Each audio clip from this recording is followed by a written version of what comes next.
এই চালাই তোমাকে তো ক্যারাম বোর্ড খেলতে দেখি, তোমার বাপ বেঁচে আছে এ কথা মিথ্যা গো, তোমার বাপ নেই এ কথাই ঠিক।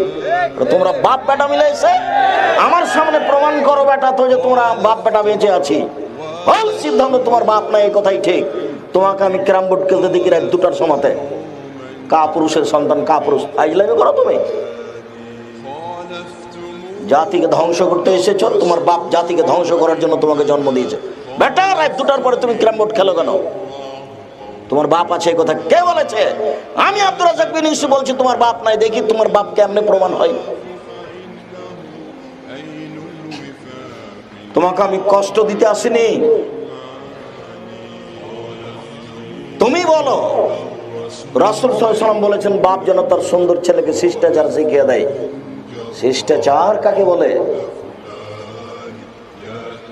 সারাদিন তোমার মোবাইলে ল্যাংটা মেয়ে নাচে, তুমি শিষ্টাচার জানো?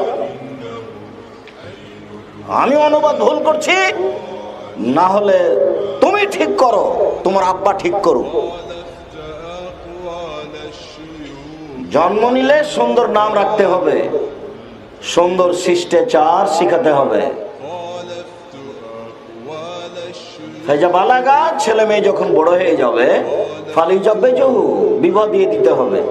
ফেজা বালাগা, ছেলে মেয়ে যখন বড় হয়ে যাবে অলামি যাবে জহু, বিবাহ যদি না দেয় ফাইনাসালা ইসমান, ছেলে মেয়ে যদি কোনো পাপ করে ফাইনামা ইসমহু আলা আবিহি, সে পাপ তার বাপের হবে।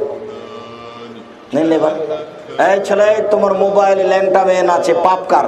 আমার বাপের। তুমি ঠিক বলেছো, ওটা কথা আল্লাহ রাসূল